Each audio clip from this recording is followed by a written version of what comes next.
여호와의 직임을 지켰더라. 아멘. 오늘 읽은 본문의 말씀은 시내산에 머물고 있었던 이스라엘 백성들이 이제 약속의 땅 가나안을 향한 본격적인 행진을 시작하는 모습을 우리에게 말씀해 주고 있습니다. 이스라엘 백성들은 하나님께서 명령하신 대로 성막을 지어 만들었습니다. 그리고 그 성막을 중심으로 12개의 지파가 진영을 갖추어서 이제 이스라엘 땅, 약속의 땅 가나안을 향해서 출발하게 되어졌습니다. 그런데 그 행진의 특징이 무엇인가 오늘 본문에 말씀해 주고 있는데요. 첫 번째는 바로 우리 하나님께서 구름 기둥과 불 기둥으로서, 우리가 익히 잘 아는 대로 구름 기둥과 불 기둥으로서 그 행진을 친히 함께 하셨다, 인도하셨노라 본문은 말씀하는 거 볼 수가 있습니다. 낮에는 구름 기둥을 피우신 것 같습니다. 왜 그렇습니까? 뜨거운 태양이 내려쬐는 그 무더운 광야에서 그 구름이야말로 이스라엘 백성들에게 시원한 그늘을 제공해 줄 수 있는, 또 아름다운 풍경을 제공하는 그런 모양이지 않았을까 생각할 수 있는데, 주님은 낮에는 구름으로서 그 이스라엘 백성들을 더위로부터 지켜주시면서 그의 걸음 인도하셨고요, 밤에는 불 기둥을 피워서 그 쌀쌀한 그 매서운 추위가 엄습하는 광야의 밤, 그 어둠 속에서도 그들을 밝히며 그들을 따뜻하게 지켜주시며 그 행진을 함께 하셨다, 본문이 말씀하는 거 볼 수가 있습니다. 그런데 사랑하는 성도 여러분, 오늘 말씀에서 우리가 더욱 주목하여 생각할 것이 있습니다. 이스라엘 백성들 약속의 땅을 향해 이제 한 걸음 한 걸음 나아가고 있는데 하나님이 구름 기둥으로 불 기둥으로 함께 하셨다.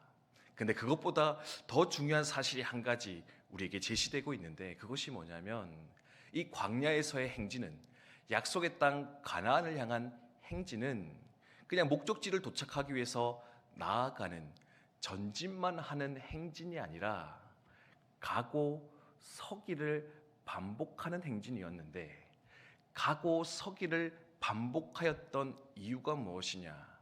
바로 가고 서고 고 스톱을 반복하면서 바로 하나님의 명령에 순종하는 삶, 하나님이 가라 하면 가고 하나님이 멈추라면 멈추는, 즉 하나님 백성으로서 반드시 갖추어야 할 하나님의 말씀의 명령을 지켜 행하는 순종의 연습장, 순종의 훈련의 장이었다, 오늘 본문이 말씀하는 거 볼 수 있다라는 겁니다. 18절 말씀에서 23절 말씀을 한번 쭉 다시 보시기 바랍니다. 가장 많이 등장하는 것이 무엇입니까? 여호와의 명령을 지켜, 여호와의 명령을 지켜 행진하였고 여호와의 명령을 지켜 멈추어 섰더라. 왜 이 의미 없는 말들이 계속 반복되고 있을까? 이것이 아마도 중요했기 때문에 그런 것 같습니다. 하나님은요, 광야의 여정을 무엇으로 활용하시느냐? 약속의 땅 가나안만 들어가면 되는 것이 아니다. 약속의 땅 가나안에 들어갈지라도 너희가 내 백성으로서 준비되고 훈련되지 않으면 아무런 소용이 없을 것인데, 그러면 내 백성 되기 위해 가장 중요한 것이 무엇이냐? 이제는 너의 뜻대로 마음대로 살 것이 아니라, 네가 원한 대로 마음대로 달려갈 것이 아니라, 또는 네가 원한다고 마음대로 주저앉을 것이 아니라, 이제는 철저히 하나님의 명령, 말씀 앞에서 그 말씀에 반응할 수 있는 인생, 순종하여 살아가는 삶, 그것이 바로 하나님 백성의 첫 번째 조건이요 모습일 것인데, 그것을 훈련시키기 위해서 하나님은 이 광야의 행진을 그들 가운데 허락하셨다, 오늘 본문을 통해 돌아보며 생각하게 되는 것 같습니다.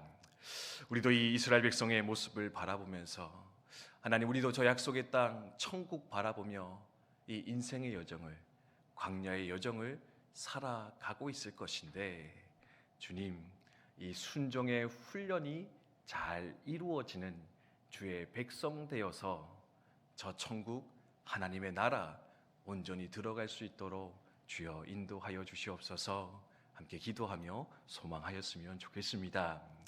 어떤 목사님 그런 얘기 하더라고요. 성도는 잡종이 아니라 순종이어야 한다고. 죄송합니다. 아침부터 네, 순종이어야 한다. 네, 잡종. 네, 함부로 내 마음대로 살면 안 됩니다. 그건 잡종입니다. 이방인입니다. 세상 사람들입니다. 그런데 우리는 하나님의 백성, 자녀로 부름받았는데, 그러면 자녀는 뭐냐? 바로 순종하는 자, 하나님 말씀의 최우선으로 반응하는 인생.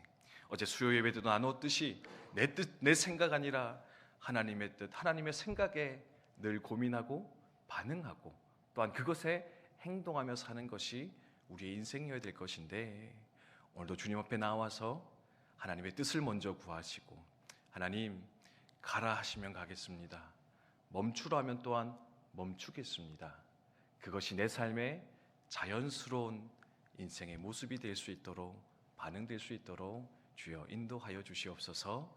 거기서 주님 주시는 은혜와 평강을 내가 누리며 살아가게 해 주시옵소서. 함께 기도하였으면 좋겠습니다. 그리고 한 가지만 더 말씀드리면은요, 오늘 말씀에서 나가는 것도 중요한데요, 또한 멈추는 것이 너무나 중요했다라는 것. 멈춰 서서 1년이고 머무는 시간도 있었더라. 그것을 기억하시면 좋겠습니다.